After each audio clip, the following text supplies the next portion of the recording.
The prediction is this is going to end. Never should have left. Inflation doesn't matter so much. Because a third of CPIs. Never should have left. Shelter. So shelter prices have yet to actually pick up your I'm telling you, it's scary. They didn't even say red post. Yeah. So, I mean, this is like a and like he's the one that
We have a 2-minute warning on the briefing. 2-minute warning on the briefing. Thank you.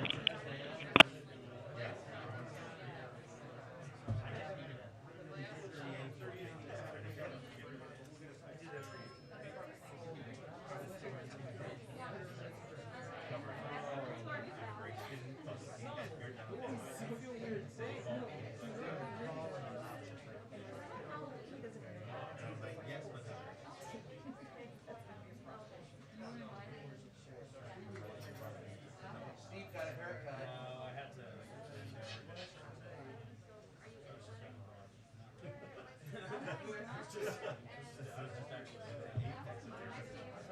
Nice haircut.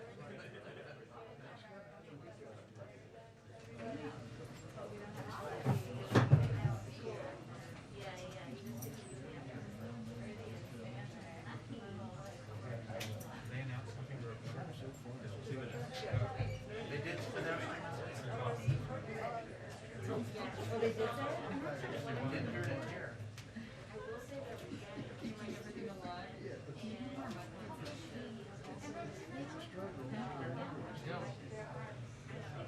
I might go to my brother-in-law's house.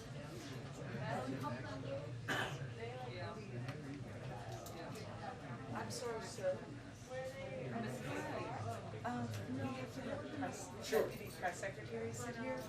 I don't. I'm ready to move. I'm just waiting for the escort. Oh, okay.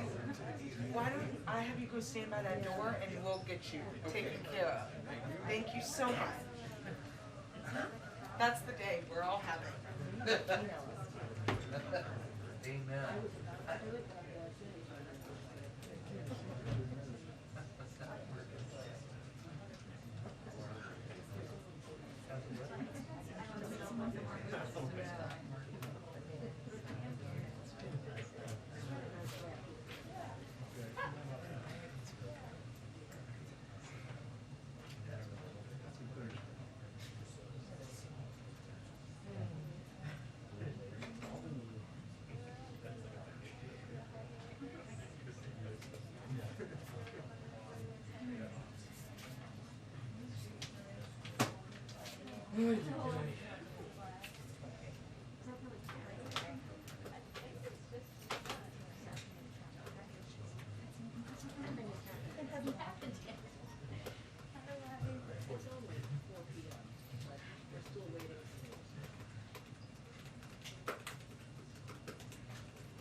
Hello, Jen. All right, hello. Okay. Just a couple of items for you at the top.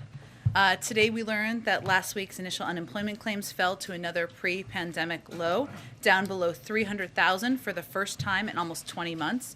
The 4-week average similarly fell to a new low, down nearly 60% from when President Biden took office. This is a testament to the progress we've made on the economy, thanks to President Biden's success in getting Americans vaccinated and getting economic relief to the middle class. The week before the president took office, just to give you a few points of reference, jobless claims were at nearly 900,000. Now they're down to 293,000. We've created nearly 5 million jobs in 8 months. That's 600,000 new jobs every month on average, 10 times the rate we inherited. Growth is up, wages are up, and our unemployment rate is down below 5%, 18 months faster than forecasters predicted earlier this year. We know there is more work to do, as we've been talking about in here over the last several days and weeks. America is facing the same challenges on supply chains that most other developed countries are facing as well. But thanks to the work of this administration, we're leading the world in our recovery, and we're in a year of unprecedented growth. Also, just one announcement about today. that I think you saw already, but just in case. Today, during President Biden's meeting with President Kenyatta of Kenya, he announced a historic one-time donation of over 17 million doses of Johnson & Johnson vaccine to the African Union, on top of the 50 million doses we have already donated to the African Union. This donation complements the African Union's own groundbreaking regional procurement of J&J, Johnson & Johnson, via the African Vaccine Acquisition Trust. All 17 million doses of J&J are available for delivery immediately and will be delivered to the African Union in the coming weeks. Two other just scheduling notes, and one scheduling note, one preview for tomorrow.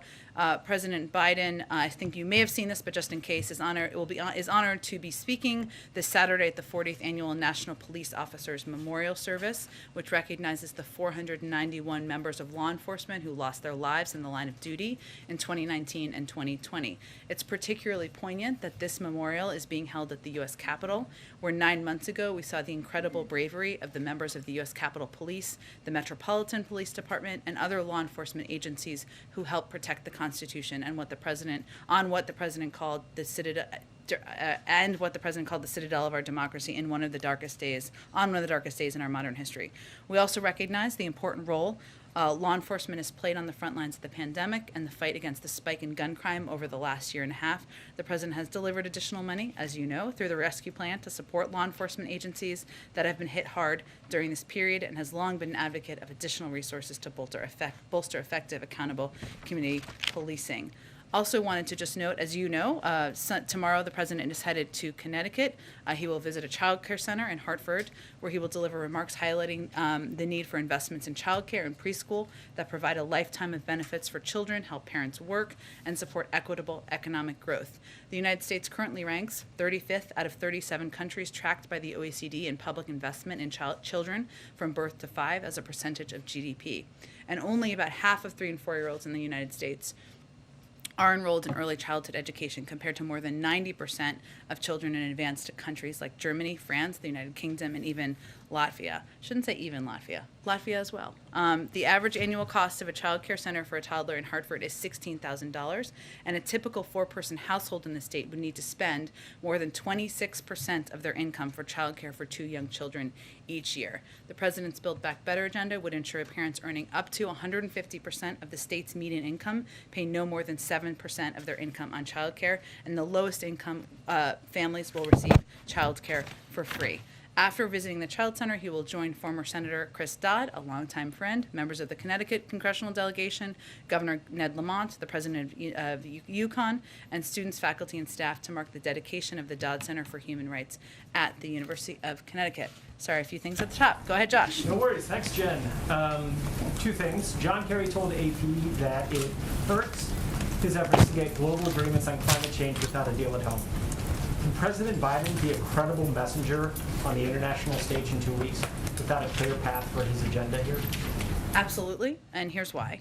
What the president has clearly done is prioritize climate and investment in climate, pushing for climate legislation, taking executive actions on climate in order to take real action here at home domestically, something that we need to do, that we were on pause for the last 4 years over, and also to send a message to the world that this is a top priority for him and something he takes very seriously.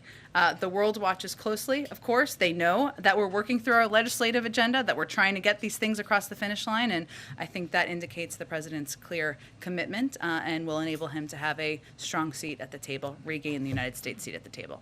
And then Senate Majority Leader Chuck Schumer said he plans for a vote next week to try and advance the voting rights bill. Given that vote's coming up, what additional steps does the president plan to take on voting rights? And should the vote fail, what efforts is this administration willing to make? Well, Josh, ensuring that voting rights legislation becomes law remains a top priority to the president. We absolutely have to do it. We must do it. It's not an option not to do it. The president, of course, has talked with members of Congress about his commitment to this. He's asked the vice president, actually agreed with the vice president on her asking that she should run point and lead the effort to get voting rights, make voting rights a reality across the country. You've seen her take a number of actions on this front, so I expect the president will continue to be engaged over the course of the coming days, and he will continue to advocate for the need to get this done to protect our democracy and protect people's fundamental rights. Go ahead. Jen, you've got about 10,000 John Deere workers on strike, a number of other strikes going on. How concerned are you about the impact this might have on the economy or the supply chain, and do you have any plans to intervene? We, of course, are not going to speak to any individual ongoing potential individual labor actions, as you know, as a standard. But I will note that the president and the vice president often say, and that this is the most pro-union administration in history, and they will continue to govern and lead with that in mind. And they both feel that strongly supporting unions, the ability of workers to organize if they so choose, collective bargaining, and the right to strike, which is one part of collective bargaining, are fundamental rights. It's also the responsibility of management and the union to bargain with each other and resolve their differences. That's a part of why unions are around and the role they play. We also know that in healthy economies, employees must compete for workers, and we're seeing that. And as unemployment drops, our economy is shifting to a labor market where workers have more bargaining power. Ultimately, that's a good thing for workers to have more bargaining power and be able to choose more. That means workers can push for higher wages and more dignity and respect in the workplace. So this has long been a fundamental value for the president, something he'll continue to support broadly across the country. Secondly, how much longer are you willing to wait for the budget talks to reach some sort of conclusion? Is there a sense of impatience here?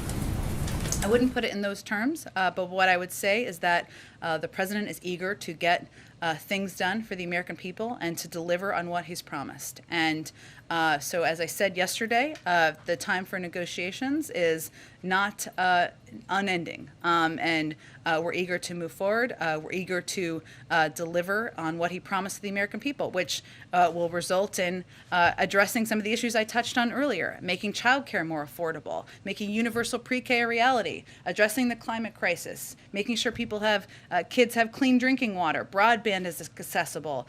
We're repairing roads, rails, and bridges across the country. We're eager to act. I wouldn't say it's impatience. I would say it's an interest in moving forward. Go ahead. Thanks, Jen. Is it the president's position that those who defy congressional subpoenas related to January 6th should face prosecution from the Justice Department? Well, Caitlin, I know that has been raised as an issue, of course, by what we've seen happen in Congress. It's the purview of the Department of Justice to determine if there would be criminal referral, any criminal decisions. So, and they handle exclusively those decisions. So I'd point you to them. But does he think those who defy these congressional subpoenas that are related to something that he thinks is so important that he is not going to assert executive privilege as his predecessor has requested, that they should face consequences for defying those subpoenas? Well, again, Caitlin, I think why you're asking this question is because it's been raised by the committee, the January 6th Select Committee, about criminal actions or criminal referral. That's something that is between them and the Department of Justice, an independent agency that would make any of those decisions. And citing the upcoming election for governor in Virginia, Senator Mark Warner said he thinks the House needs to go ahead and vote on the hard infrastructure bill so Democrats can have a win on the table to run on. Does the president agree with that sentiment? The president wants to get both pieces of legislation passed. That requires having the majority of votes in Congress to get that done, and that's what he's working to get across the finish line. Is there any other response to Senator Warner? Nope. Go ahead. Jen, I'm going to follow up on a couple that Steve asked, but he asked about the concern at the White House about these strikes and the potential impact on the economy. Yeah. Is there a worry right now, as we're seeing this happening in different parts of the country, different industries, that this could have a significant impact? I have not heard that expressed by our economic team at this point. I'm happy to check with them and see if that's a concern they have. And on the timing of negotiations, we're talking about the patience issue. The White House announced the president's trip to Europe at the end of this month. Nancy Pelosi has set an October 31st deadline to get the infrastructure package passed. Does the president expect that negotiations will be completed by the time he leaves for that trip at the end of the month? I'm not going to set new timelines here. I will reiterate that we don't feel that the time is unending, and we feel it's time to move forward. with negotiations, move to a place where we have a unified package, but I'm not going to set a new timeline today. Can the president leave for that trip if negotiations are still going on Capitol Hill and at the White House? Again, I'm not going to set a new timeline today. Obviously, we want to move this forward as quickly as possible. Go ahead. Thank you, Jen. And following up on the questions about January 6th, I know you've spoken to the decision by the White House counsel's office to tell the archives, hand over those documents. Has there been any concern or conversation about what might happen one day when the shoe's on the other foot, and if another administration of the other party comes in and says there's an extraordinary circumstance and they want to hand over documents that were deemed privileged by the Biden administration? I can assure you, Ed, that this president has no intention to lead an insurrection on our nation's capital. I anticipated that would be your answer, almost word for word. Oh, good. But you can understand that you're opening potentially a Pandora's box here. Actually, we don't see it that way. I understand why you're asking this question. We talked about this a little bit last week as well. I think it is ultimately important for people to understand and remember that January 6th was an incredibly dark day, one of the darkest days in our democracy. There was an insurrection on our nation's capital. What we're talking about here is getting to the bottom of that. Shouldn't everybody want to get to the bottom of that? Democrats, Republicans, people who have no political affiliation whatsoever. I will reiterate that we're going to assess and review, as is standard in the process, the documents and any efforts to exert executive privilege on a case-by-case basis. And we'll provide you updates on those as those processes proceed. And we will continue, as it relates to executive privilege for other issues, to evaluate that on a case-by-case basis, as every White House has in the past. But I think if you look back at past presidents, Democratic and Republican, there isn't really a precedent for what we're talking about with this select committee and what they're trying to get to the bottom of. And the uniqueness of that, I think, is important context. On the issue of negotiating with Congress on the president's agenda, the negotiating timetable isn't open-ended. Is there anything new you can say about what the president himself has done this week to engage in those negotiations? I can tell you that the president has been deeply engaged on the phone with members, getting updates from his team and senior members of his team on their conversations and discussions, eager to hear where there's agreement, where there's still disagreement, and how to shake things loose to move them forward. And I have an FDA question, but not on what you might anticipate. Oh, I like the setup. Okay. There was a decision this week by the agency to approve specific vapes or vaping cigarettes, saying they're appropriate protection of public health. What does the president make of that decision? And does he support taxing e-cigarettes along with other more traditional tobacco products? I know this was an element of the Build Back Better pay for agenda originally. Does he still support doing that? It wasn't something that he had proposed originally, so I would just note that. Obviously, we would... Yes, some Democrats. Some Democrats, but I think it's important context, yes, right? That he didn't propose that. Yeah. Look, the FDA, as you noted, did approve some e-cigarettes. They spoke to this, and I would certainly point you to their comments. The president supports the independent review and process of the FDA. Beyond that, I'm not aware of any proposal for taxing cigarettes coming from here. Go ahead. Thank you, Jen. White House Chief of Staff Ron Klain retweeted a message yesterday, not once but twice, that inflation and supply chain issues are high-class issues. But some of the sharpest price increases over the last month included products that every American buys: beef products, chicken, eggs, regular unleaded gasoline, laundry equipment, furniture, clothing, the list goes on. Why would Ron Klain tweet that, and would you agree that that's a little bit tone deaf? Do you think 2 tweets means more? I'm just curious. So just for context, what Ron Klain retweeted was a tweet from the former chairman of Economic Advisors, Jason Furman, where he said, for full context, which I think is important, most of the economic problems we're facing, inflation, supply chains, are high-class problems. What he went on to say is, we wouldn't have had them if unemployment rate was still 10%. We would instead have had a much worse problem.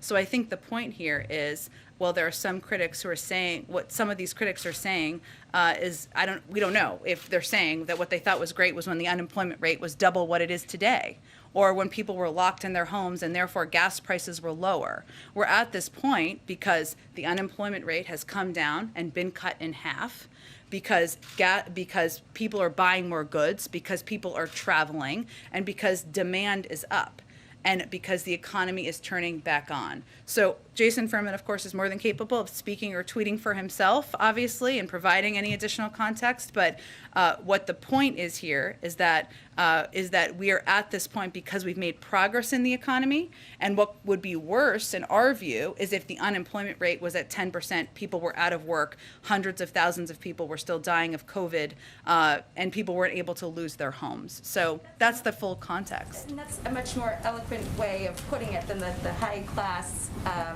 comment in that tweet. It's not the first time that Ron Klain's Twitter has drawn some sharp criticism. Is that something that the White House is addressing at all, given this pushback, this criticism? Are we addressing the Chief of Staff's Twitter habits? Yes. It is not a top priority, I would tell you, at this point in time. The Chief of Staff is out there speaking on his own accord to members of Congress, to the media frequently, as any Chief of Staff does. And I think it's important also for anyone here to be able to tout points that they find interesting. And that's the purpose of public speech. And on the supply chain remedies that we were going through yesterday, there's been obviously some action from the White House in brokering these agreements, but the private sector is calling for more federal action on things like expanding commercial driver licenses, easing some restrictions. What is the hesitation? Why hasn't this happened yet? And is there any concern that if some of these actions aren't taken right now, at a certain point it'll become too late and this problem will just bottleneck further? They actually have been happening. So the Department of Transportation has been supporting state DMVs for months and months as they return to or even exceed pre-pandemic commercial driver's license issuance rates, which will allow more people to have commercial driver's license so that they can drive trucks and more trucks that can move goods across the country.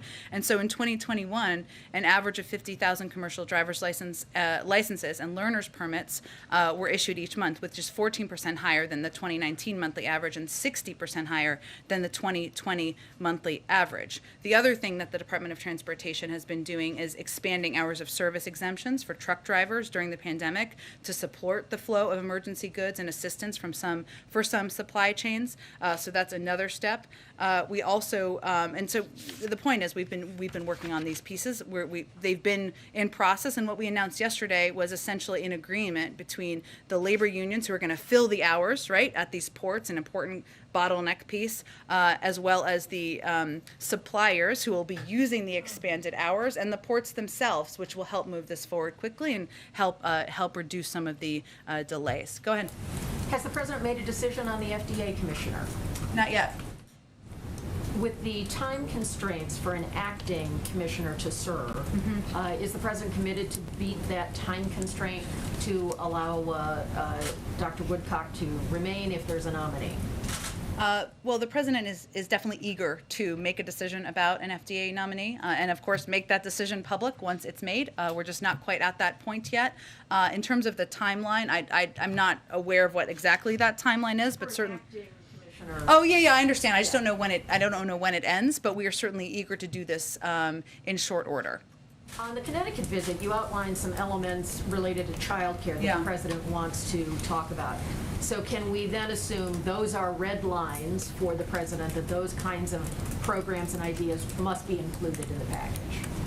Well, I would say that certainly addressing the care economy and easing the burden on families, often women, frankly, in the workforce, is a core priority, of course, for the president. He wants to see everything in the package, and he wants to lift up what's in the package so people understand the key components. I don't have any new red lines to set for you today, but certainly addressing the care economy, child care as a part of it, is something that's a priority and important to the president and important to many, many, if not the vast majority or every single member of Congress. Go ahead. Back to the issue of supply chain. Yeah. In addition to announcing the deal yesterday between the Longshoremen's Union and the Port of Los Angeles, the president also called on the private sector and elements in it to essentially boost their throughput. Yeah. That requires, or could require, many workers who are already stressed out and overworked to work longer hours. How do you thread that? Where, we see it across the economy. Workers are increasingly resigning from their jobs. They're burnt out. This president obviously believes that there are certain things that the private sector has to do for the betterment of the country.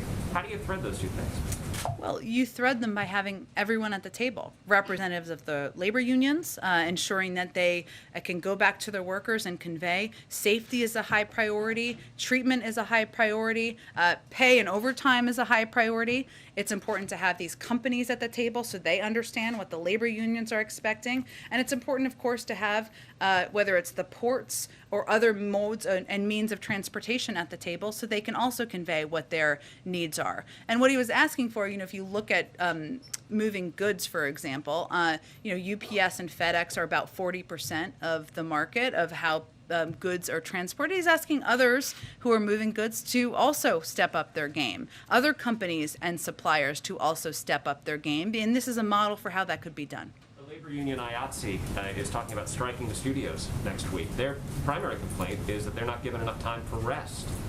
Is the president, without wanting to step into this dispute, is he sympathetic? Well, I would say first that's a different issue for clarity, right? That is not about moving goods or the supply chain, just for clarity, for people who are reading the transcript. Of course, the president is, of course, I'm not going to have a comment on any individual labor dispute, just to reiterate, but the president believes in collective bargaining rights, believes in workers' rights, believes that's the role that labor unions and why they are so important to our country. So that's something that is, of course, between the labor unions and the companies where these, and organizations where these workers are serving, but he thinks that's a healthy part of what happens in our workforce and in our economy. Go ahead. Thanks. On the reconciliation bill and climate, back to that AP interview with John Kerry, he said that if Congress doesn't pass the reconciliation bill, it'll be devastating. He said, like, President Trump pulling out of the Paris Agreement again. So does that mean that the administration doesn't think it can reach the carbon cuts that it's already promised ahead of the climate summit, that 50 to 52% reduction without reconciliation? Well, first of all, none of our objectives or the president's climate agenda begins or ends on November 1st and 2nd or the week after. This is an incredibly important meeting. It's a pivotal moment at the start of a decisive decade of action to tackle the climate crisis. And this is obviously a pivotal period that former Secretary Kerry, our climate envoy, is playing a central role in. And we know that the window for limiting warming to 1.5 degrees Celsius is narrowing. Many countries, including the United States, have put forward ambitious commitments in line with the Paris goal. And of course, we are going to continue to press until the very last moment more countries to do exactly the same. That work is ongoing. But I think it's not a reflection of anything other than this pivotal period where 2 weeks before the president goes, 2 weeks, I think, if I'm doing my math correctly, before the president goes to COP26. It is always an important meeting and an important gathering. It's an opportunity for global leaders to talk about the climate crisis and the responsibility of countries like the United States and other big global emitters. But no, I don't think it's whether our agenda is passed or not is not going to be the defining factor. Go ahead. There were two analyses that suggest that the 2020 census may have undercounted some populations, specifically African Americans. Is the White House aware of this? Are they investigating? Are you looking at, analyzing whether that happened? I have not looked into this myself, so let me talk to our team and see if we have something more concrete to give to you. One more. Sure. Hundreds of climate protesters, I think they're gathered outside the White House right now. They're demanding Biden stop approving fossil fuel projects and declare a climate emergency. I wonder if those are actions that the administration is considering or listening to their demands. Of course, we're listening to advocates and people who have been elevating the issue of climate for decades. They have important voices, and they've put climate on the front of the agenda when it wasn't 10 years and 20 years ago. I would encourage anyone out there or not to look at what the president's proposing, what he's trying to push across the finish line at this point, which is an enormous investment and commitment to addressing the climate crisis that's in his legislative agenda that's currently working its way through Congress now. It doesn't mean his climate commitment ends once he signs this into law. It just means that's what our focus is on now, and it will have a dramatic, important impact. Go ahead. Thank you, Jen. Last month, the president signed an executive order signaling that the United States was prepared to issue sanctions against various entities in Ethiopia. Yeah. Given the meeting today, just what is the administration waiting for? What's the United States watching right now that's preventing the administration from issuing those sanctions? I don't have an update on if and when, and I know that's kind of what you're asking. We often sign executive order, or the president may sign an executive orders to prepare for and have the ability to sign into law sanctions quickly, because the executive order would have already been signed. As we've talked about in the past, obviously what's happening in Ethiopia, it's an atrocity. It's horrific. It's something that, frankly, I'm happy you're asking about, because there hasn't been probably enough attention here in the United States to what's happening.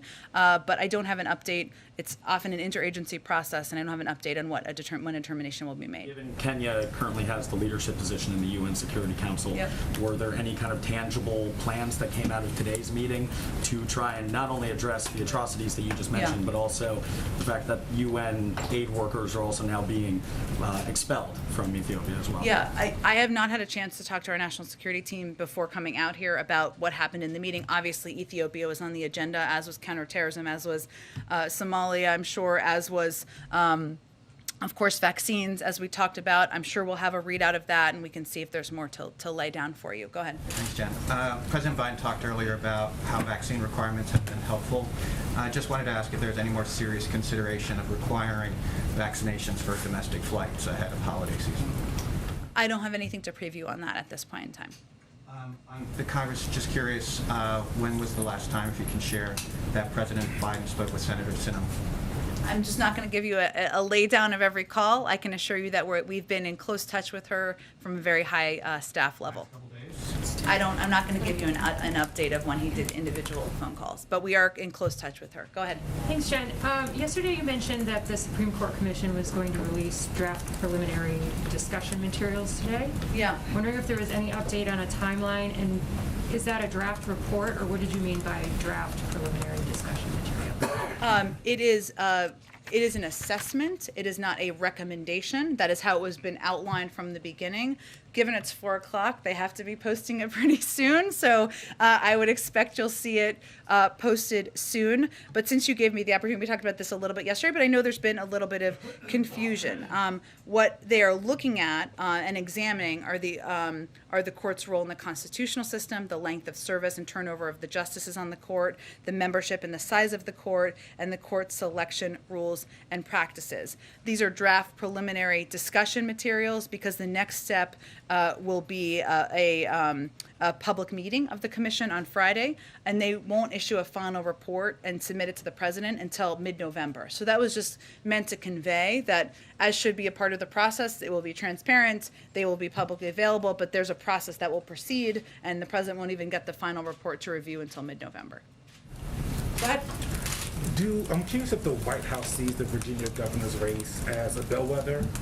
We've talked about a lot in here, and if the outcome is basically a progress support of the president's agenda, since McAuliffe is running on it quite a bit. Well, I have to be a little careful about how much political analysis I do from here, and not traipse into that too much. Look, I think the president, of course, wants former Governor McAuliffe to be the future governor of Virginia.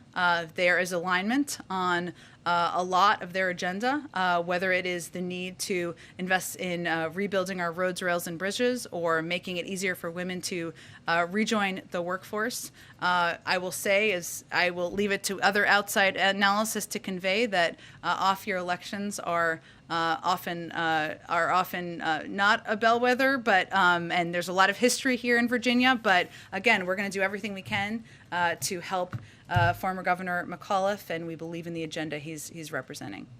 On COVID on travel, is there any update on the exact date where the ban on travel from Europe is going to be lifted? I think last time we heard early November. Is there an exact date that you can share? I don't have an exact date for you today. Early November remains the case, and we remain on track for that. Is early November the first 2 weeks in November, the first week of November, first few days of I will let November? you assess what early November means. It means early in November. Go ahead. Thank you, Jen. Taliban's acting Deputy Minister of Information and Culture, Zabiullah Mujahid, told VOA that China wants to invest billions of dollars in Afghanistan. Is the administration concerned that that Afghanistan might be the next frontier for Beijing to expand its influence through its investments? Our focus is on working with the vast majority of the international community on delivering humanitarian assistance and getting it to the right people in Afghanistan to make sure they have what they need. The United States is far and away the largest provider of that assistance. We work through international organizations to deliver that, so that is what our focus primarily is on at this point in time. And then another one on Iran. You said earlier this week that in regard to Iran nuclear talks, diplomacy is the preferred path. What is the administration's plan B should Iran continue to stall in negotiations? Well, we've been sincere and steadfast in pursuing a path of meaningful diplomacy to achieve a mutual return to compliance with the JCPOA and to address our full range of concerns with Iran. We're seeking a mutual return to compliance with the JCPOA. If Iran demands more, offers less, these negotiations will not succeed. But ultimately, that's what our focus is on, and I'm not going to get into hypotheticals beyond that. Go ahead. Thanks, Jen. 2 questions. The President mentioned today that nationwide daily COVID cases and hospitalizations are down. Does the White House have a sense of when guidance will change for vaccinated Americans to once again remove their masks indoors? We leave any guidance changes to the CDC, so I'd point you to them. Are you hopeful that that'll happen by the holidays? Again, we leave it to the CDC. We don't make predictions like that. Go ahead. Thanks, Jen. I have a couple questions. One to follow up on Eugene's about Virginia. Sure. Virginia's Senator Mark Warner said today that the president ought to tell the House that we ought to deliver this infrastructure bill. It echoes what Terry McCullough... Caitlin asked, I can answer it again, but Caitlin asked about it earlier. I understand that, but I want to make sure I get a clearer answer. I want to ask what you make of that, what you make of these Virginia leaders saying that the president and Democrats in D.C. just aren't doing enough. I didn't read it exactly that way. I think it was an assessment of what a legislative strategy and approach should be. What we're working on, Yamiche, is working with leaders in the House and Senate to get both of these packages moved forward, do it in short order, and deliver for the American people. I just don't have a further comment on it than that. The other question I have is about COVID. I'm wondering if you could explain to the American people why there isn't proof of vaccination or testing required in domestic flights. Is the president getting briefed on that? Is there any sort of assessment on whether that will change? We're hearing experts say that the U.S. should follow what Canada is doing, which is taking those policies to their domestic flights. Again, we're always looking at options for how we can keep more people safe in this country. I just don't have a prediction of additional options at this point in time. Can I ask you one last one? I know you said that he hasn't made a decision on the FDA commissioner, but I guess I'll maybe try to. You already have Senator Bernie Sanders, who is saying that he has some issues with Robert Califf, who is someone who Politico is reporting the president's eyeing. Is the president at all concerned that there are already senators who are worried about pharmaceutical ties and ties to drug makers? With this person that could possibly be the FDA commissioner? Well, given there hasn't been a decision made at this point in time, I'm not going to speak to a hypothetical maybe nomination and people's hypothetical reactions to the hypothetical nomination. But I will tell you that the president's views and his policy positions are pretty clear as it relates to prescription drugs, the cost of prescription drugs, the unacceptably high cost of prescription drugs. That's why he has continued to push for it in his Build Back Better agenda, and he will continue to do that regardless of who is serving in any particular role in his administration. Gerrymandering, Jen, on the issue of gerrymandering is closely linked to voting rights, and you're seeing Democrats in this nation having their districts redrawn, and they're affected, and they cannot fall upon or use the Voting Rights Act right now because it's gutted, the pre-clearance issue. What is the White House doing as it relates to this in the lead up to this vote at the Senate next week? Lead up to the voting rights vote next week? Yes. I think somebody asked this before. They asked about voting rights, but I'm talking about the gerrymandering piece that goes with voting rights. What are we doing about gerrymandering, or what are we doing about the voting rights? Are you leaning in? Is that part of the conversations the White House is having with senators as it relates to voting rights? Because it all goes hand in hand, and it creates... I just wanted to make sure I understood what your question was, April. Look, The president continues to believe that voting rights is fundamental to people's rights in this country.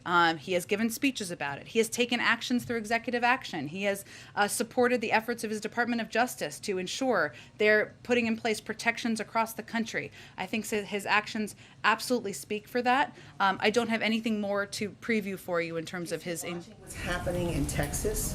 Of course he is. Of course he is. And of course we're extremely engaged through a range of senior officials and having conversations with Congress, with activists, with advocates, with people who are passionately, who share the passion of this White House in addressing these issues and making sure we're protecting people's fundamental rights. So how far is he willing Go to ahead.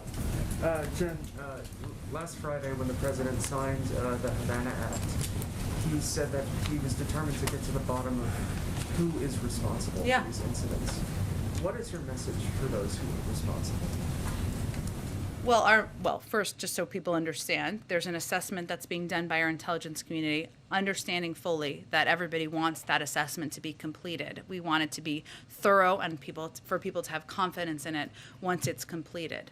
Our message to the, I'm not sure what your question is, sorry. The administration has said that the victims of these anomalous health incidents, AHIs, need to be believed. And in the statement that the president put out on Friday, he said he wanted to get to the bottom of who is responsible. Absolutely, which is what we've been doing and working on in the intelligence community. Right, so on the assumption there is a who, which is what the president said, is there a determination for there to be consequences? Why don't we wait until there's an assessment made, and then we can have a further discussion about what the consequences will be. Go ahead. Thank you. Thank you. Oh, go ahead, Nadia. Go ahead. Thank you. Thank you, Jen. I have two questions on Lebanon first. Does the White House still support an independent investigation into the explosion at the port? There were some clashes today. Hezbollah supporters were trying to block this investigation. And I have another question on Iran. Sure. We, of course, support, and I would reiterate our support in the and the support of the international community, which we've voiced on multiple occasions, and we for the investigation. We urge Lebanese authorities to complete a swift and transparent investigation into the horrific explosion at the port of Beirut. The victims of the August 2020 port explosion deserve justice, and those responsible must be held accountable. So we continue to be strongly supportive of these efforts in the investigation. On Iran, the Israeli foreign minister articulated yesterday in the press conference that he actually shared detailed Plan B with the White House should diplomacy fail in Vienna. Was the White House open to these suggestions from the Israelis, or the Plan B, as he put it? Our focus is on diplomacy. That's where our efforts are at this point in time. I'm not going to entertain a hypothetical at this point in time. We're eager to go back to Vienna and continue the talks. Go ahead, thank you. Jen, given the First Lady is going to Virginia tomorrow to campaign, can we expect President Biden will be there in the next 2 weeks before the foreign trip? I expect he'll do more to help his friend, former Governor Terry McAuliffe. I just don't have details at this point in time. Will that be true in New Jersey as well? Will President Biden be traveling there for that election?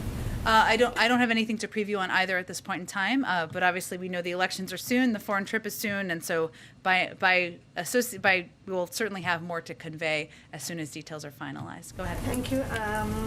When exactly will travel restrictions be lifted? We've heard it should be early November. Is there a precise date, or when can we expect to know one? Continues to be early November. That is not a very expansive period of time, but hopefully we'll have a date for you all soon. We continue to be on track for early November and to meeting that timeline. Jen, the president has been trying to get OPEC to increase supply in the past. Oil prices have been north of $80 a barrel. Yeah. Are there any steps that he's looking at, new steps, to try to deal with some of these energy issues? Well, first, the president is very focused on this. He has asked his team about it. There are a number of people, senior members of the White House team from the NSC, from the NEC, working on this issue every single day. I would say that part is a supply issue, which is why you asked me about OPEC. It's something we continue to press them on. But part is also a logistics issue of being able to move supply around the country. And that's something that we're also looking into options on. I know you didn't ask me about this, but I'm just going to also convey, because sometimes they're combined, the gas issue as well as the natural gas issue, which is something that we've seen, people in the Northeast have understandable concerns about what that may look like for them. And I would just note, and we haven't talked about this a lot, so I wanted to raise it, that LIHEAP funding, coverage of LIHEAP funding, is in the American Rescue Plan. And that is something that we have been communicating with a number of states and leaders about, and their ability to access that funding, which is the low-income heating program I think many of you are familiar with, to help prepare for any increase in costs. But we're working on both the supply issue and the logistics issue and looking at a range of options. Go ahead. Jen, in Ghana, legislation is pending before lawmakers that would essentially criminalize being LGBTQ, punishing acts constituting being LGBTQ with up to 5 years in prison, and advocacy for LGBTQ people with up to 10 years in prison. Will the president reach out to his counterpart in Ghana or partner nations on this legislation? Well, first I would say that the president believes that LGBTQI rights are not only human rights here in the United States, but they are around the world, and they are part of human rights that we should continue to raise and will continue to raise in our diplomatic engagements. I would expect that the State Department would be the first point of contact, so I would point you to them. I can also check with them and see what their conversations have been like. Go ahead, John. It was John's birthday yesterday, so you know I have a special place for birthdays. Special place in my heart for birthdays. Go ahead. Thank you very much, Jen. He's 29 plus. In case anyone's not sure, he's 29 and a half. Happy 29 and a half. Well, thank you. 2 questions, please. First, so much has been in the news lately about Taiwan and the flights from China and the statements from President Xi essentially underscoring what his predecessors have said, that Taiwan will be part of the motherland. Will the U.S. live up to the commitment of the Taiwan Relations Act of 1978 and send in U.S. forces if Taiwan is ever attacked? Well, the U.S. commitment to Taiwan is rock solid and contributes to the maintenance of peace and stability across the Taiwan Strait and within the region. This is why we will continue to assist Taiwan in maintaining a sufficient self-defense capability.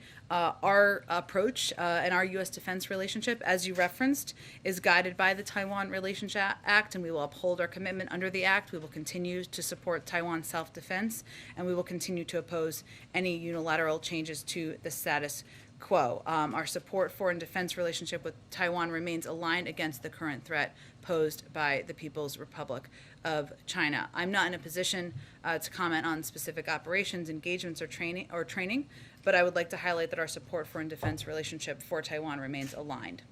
My other question is strictly a political question.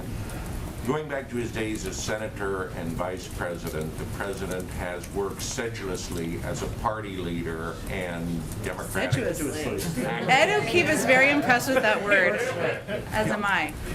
Is he following the race for governor of Texas, and has he called Matthew McConaughey and urged him to run for governor? I can confirm there has been no calls to Matthew McConaughey from this office that I am aware of or tracking. Of course, the president sees his role as governing the country, leading the country, unifying the country. He is also the leader of the Democratic Party. He's been involved in politics for quite some time. Some might say he's a pretty good retail politician, so I can assure you he is following everything happening out there quite closely. All right. Thanks, everyone.